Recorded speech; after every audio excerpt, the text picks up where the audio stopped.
अब सवाल आता है कि घुसपैठ पे किसने कितनी कार्रवाई की, रहने के बाद 11 साल केंद्र सरकार में रहने के बाद घुसपैठिया मुक्त भारत बनाने में किसने कितना ज्यादा काम किया, इस बात पे भी चर्चा होनी चाहिए इस देश में। तहसील पूनावाला साहब। Thank you. बिल्कुल होनी चाहिए। यूनियन होम मिनिस्ट्री का डेटा, मेरा डेटा नहीं, आदरणीय अमित शाह जी की डेटा है। पार्लियामेंट के अंदर ये डेटा दिया गया था कि 2023 तक टोटल जिन्होंने जितने यूपीए सरकार, सॉरी, एनडीए 1 एनडीए 2 यानी मोदी जी 1 मोदी जी 2 की सरकार ने घुसपैठे निकालते, वो कुल मिला के 5,000 थे, और मनमोहन सिंह जी की सरकार ने 70,000 लोगों को निकाले थे। ये केंद्रीय डेटा, इसको फैक्ट चेक कर लेना। दूसरी चीज पे मैं आता हूँ, बात ये भी नहीं है कि कौन है। अगर ये घुसपैठे इसके बाद आए, जैसे आदरणीय किरण रिजिजू जी 2018 में पार्लियामेंट में बोलते समय कहे कि अधिकतर रोहिंग्या भाई बहन जो या घुसपैठिए या जो भी आप उनको बोले सिटीजन भारत के अंदर आए, ये 2016 के बाद आए। भट्ट साहब आप में से ज्यादा विद्वान है, ये 2016 के बाद किसकी सरकार थी, ये ऑन रिकॉर्ड उनका बयान है, इसको भी आप फैक्ट चेक कर देना। तीसरी बात, 80% उन्होंने कहा 2016 के बाद आई। तीसरी बात, बीजेपी के सारे प्रवक्ताओं की मैं बहुत रिस्पेक्ट करता हूँ, राजीव जी उनके सबसे बेहतरीन प्रवक्ताओं में से एक है। ये लोग सारे टीवी पे आके कहते हैं कि इनको निकालना चाहिए, तुषार मेहता जी भी सुप्रीम कोर्ट में कहते हैं इनको निकालना चाहिए, फिर जाते इनको यूनाइटेड नेशंस का ह्यूमन राइट्स कार्ड दे देते। हालांकि अब यूनाइटेड नेशंस रेफ्यूजी ट्रीटी के सिग्नेटरी नहीं है, तो आप भी जानते हैं भट्ट साहब, बट जाते इनको यूनाइटेड नेशंस का कार्ड देते। हरदीप पुरी साहब ट्वीट करते, उनके लिए नया फ्लैट बनाए, फिर क्रिटिसिज्म के बाद ट्वीट को डिलीट करते। तो सब इसमें हम विपक्ष कहां से आए। फिर आ जाते हैं हम चुनाव के मुद्दे पे। दो चीजें, एक घुसपैठिए है, मान लो कांग्रेस खराब थी, लालू जी खराब है, ममता जी खराब है, अखिलेश जी खराब है, भैया 11-12 साल से आप सरकार में, आप क्या कर रहे थे, 5,000 को क्यों निकाला, तो आप रिजाइन कीजिए। दूसरी बात, बहनों की बात, महिलाओं की बात मैं अब भी कह रहा हूं, कोई भी महिला को, कोई भी मुल्ला मौलाना, कोई भी पंडित साहब कोई महिलाओं को नहीं बांध सकता। ये एक आजाद मुल्क है, पहली, very clear on it, extremely clear. मैं वो व्यक्ति हूं जिसने एक अभिनेता को क्रिटिसाइज किया, जिस जाकर एक मौलाना को मिली उन कपड़ों में जो उसको आम में ही पहनती, वो बुरके में जाकर मिली, जब वो आम जिंदगी में नहीं पहनती। आई एम वेरी क्लियर कि महिलाओं को उनका अधिकार होना चाहिए, no one has a right. लेकिन हम बात को कंफ्यूज कर रहे हैं। जैसे राजीव भाई बताया, अगर कोई महिला जाएगी उसको आइडेंटिफाई कैसे करेगी, दो चीज, वो अपना चेहरा उस इलेक्टोरल ऑफिसर जो महिला है जो उसको दिखाएगी, और अपना वोटर आई कार्ड दिखाएगी। वोटर आई कार्ड नहीं है तो 11 दूसरे दस्तावेज है जिसमें आधार है। अब आप ये कहते हैं कि उसमें से कोई घुसपैठिया रोहिंग्या बांग्लादेशी आ गया, वो महिला की जगह ले लिया, उसने आधार बना दिया, बायोमेट्रिक्स करते, और वो चेहरा नहीं दिखा रहा, तो भैया आप क्या, आपकी व्यवस्था खराब ठीक है। आप एक बात पे जेटली साहब, मुझे लगता है तहसीन पूनावाला साहब आपने बात रख ली। जेटली साहब, एक और मैं आपके साथ, अभी तहसीन भाई ने भी कहा 16 नवंबर 2016 को केंद्रीय गृह राज्य मंत्री तब किरण रिजिजू थे, उन्होंने कहा साहब 2 करोड़ से ज्यादा बांग्लादेशी हैं। लेकिन अगर आप डिपोर्टेशन का आंकड़ा देखेंगे, यूपीए सरकार के मुकाबले अगर मैं एनडीए सरकार की बात करूं तो साहब धरती आसमान का फर्क है। अब आपने कहा साहब घुसपैठिया, रोहिंग्या, बांग्लादेशी, लेकिन जब एक्शन लेने की बात आ रही वो तो दिख ही नहीं रहा। और ये मैं खुद नहीं कह रहा हूं, ये पार्लियामेंट में रखा गया आंकड़ा है जो सामने है आपके। 2010 में 6,290, 2011 में 6,771, 2012 में 6,537, 2013 में 5,234। अब जब आपका कार्यकाल आता है, जेटली साहब गौर से सुनिएगा जरा, 989, 15 में 474, 16 में 308 और 17 में 51 ओनली। तो साहब जब आप कह रहे हैं तो वो कहना चाहिए ना कि आप जो कह रहे हैं वो एक्शन में दिखना भी तो चाहिए जेटली साहब।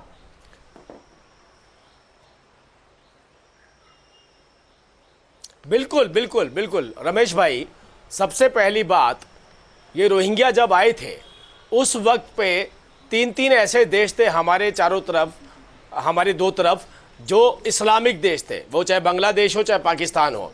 इन्हें म्यांमार के अंदर बंगाली मुसलमान कहा जाता है, रोहिंग्या शब्द हमने दिया था, और ये दिया था यूपीए सरकार ने, ताकि भारत के अंदर जब इनकी एंट्री हो उस टाइम पे ये फीलिंग नहीं आनी चाहिए कि कौन लोग आ रहे हैं, इसलिए एक नया शब्द दिया गया रोहिंग्या। अगर आप म्यांमार के अंदर जाकर देखिए उन्हें रोहिंग्या नहीं पता। और जिनकी एंट्री को किसने बैन किया, बांग्लादेश ने भी बैन किया और पाकिस्तान ने भी बैन। मैं बता रहा हूं, इसी पे आ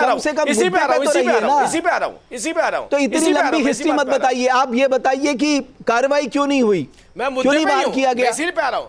नहीं, आपको ये पता होना चाहिए, आपको ये पता, मैं बता रहा हूं आपको ये पता होना चाहिए कि जो करोड़ों लोग ये करोड़ों लोग, अब तो करोड़ों की संख्या हो गई चुकी थी, यूपीए की सरकार में भारत में आए थे और ये आंकड़ा दे रहे 30,000 का भेजने का। अरे भाई, इनवाइट करने वाले तो आप ही थे। उसके बाद हमने डिटेंशन सेंटर में भेजा, बाकायदा लिस्ट बनाई, और ये सभी राजनीतिक पार्टियां थी जिन्होंने इस बात का विरोध किया कि इन्हें भारत से बाहर नहीं भेजना। लेकिन हमारी एनडीए सरकार इस बात को लेकर के कटिबद्ध थी कि कोई भी व्यक्ति जो घुसपैठिया उसको भारत में हम अलाउ नहीं करने रहने के लिए। अभी एसआईआर के ऊपर बात हुई, उस पर भी देखिए विरोध किसका था? कांग्रेस पार्टी का था। उस पर भी विरोध किसका था? आरजेडी का था। ये सभी जो यूपीए के अलायंस पार्टनर है उनका था। मतलब ये नहीं चाहते कि जिनको ये लेकर के आए हैं उनको यहां से बाहर भेजा जाए। हमारी लिस्ट और हमारा गृह मंत्रालय इसके ऊपर कार्य कर रहा है।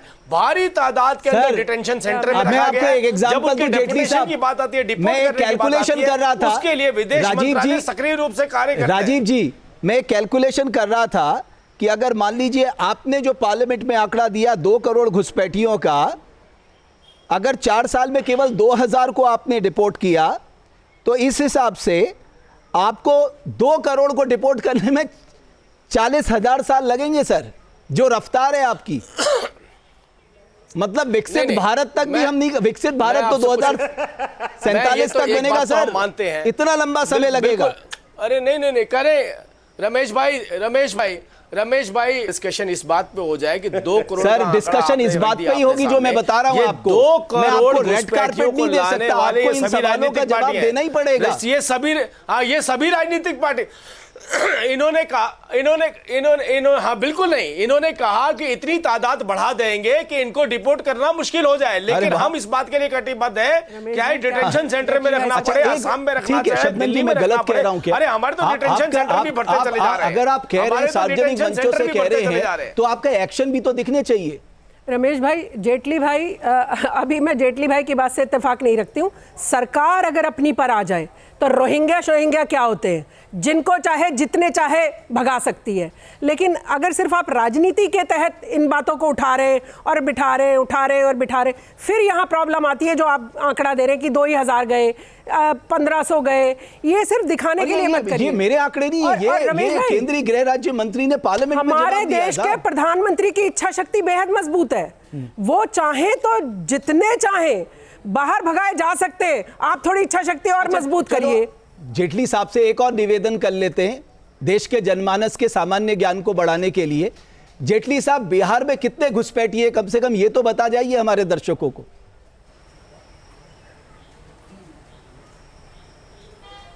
ये बिल्कुल यही तो आंकड़ा रखना है। यही आंकड़ा इलेक्शन कमीशन ने आपके सामने रखना था, जिसका विरोध किया गया।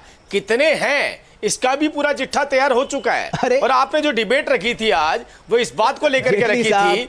अभी घुसपैठियों की बात नहीं हो रही है, अभी तो तहसीन पूनावाला जी की बात हो रही है कि क्या तहसीन नहीं क्या। एक मिनट रमेश भाई, एक बात बताइए आप मुझे। मैं सिर्फ एक छोटा सा निवेदन आपसे करना चाह रहा हूं।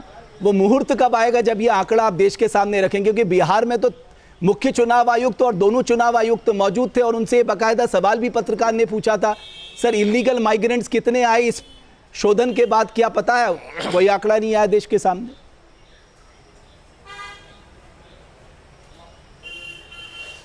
देखिए, आप तो आरटीआई लगा सकते हैं, गृह मंत्रालय बकायदा इस आंकड़े को जारी करता है। इलेक्शन कमीशन ने जो शहर बनाया उसके हिसाब से उस आंकड़े को आपके सामने लगाने क्यों जाएंगे? होते हुए अगर मुझे आरटीआई लगानी पड़ी तो मेरे बड़े भाई बैठे हुए हैं, तो वहां क्यों जाए हम आरटीआई लगाने? बीजेपी अरे नहीं रमेश भाई एक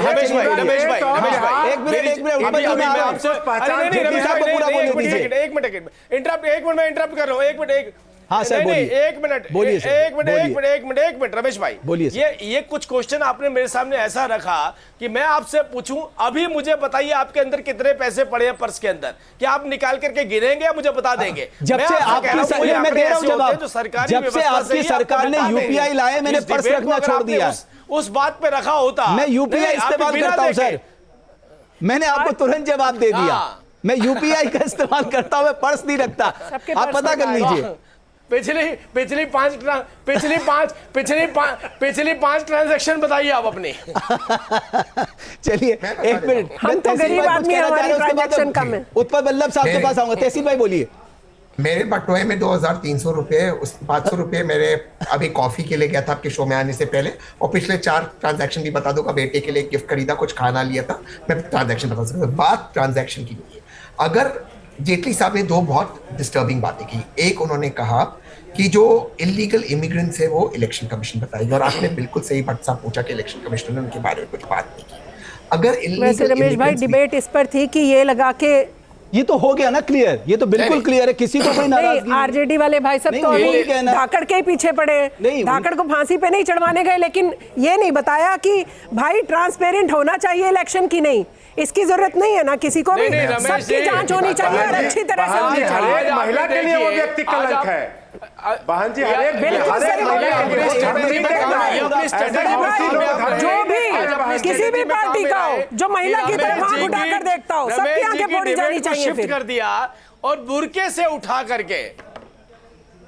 मैं अपनी बात रख दूं, खत्म कर दूं सर एकदम एकदम एकदम एकदम आ रहा इसके हूं, लिए मैं ऐसे कह रहा हूं, एक ही लाइन। रमेश भाई तहसीन आज साहब, तो एक मिनट। आपको अरे सर, पस्त आप कर परेशान दिया, मत इन्होंने होइए। एकदम से भाई इन्होंने एक बात बताइए, एक शिफ्ट किया दोनों ने आपको डर मिल इसी करके। बात का ना, शिफ्ट नहीं किया। एक बात बताइए, बुरके नहीं, में मैं कौन परेशान आएगा नहीं हो भाई? रहा। बुरके में क्या वही आएगा ना, कोई इलीगल यहाँ माइग्रेंट्स पर्दा कहीं की- वोट न डाल दे, ये एक Yes. बड़ी चिंता है ना।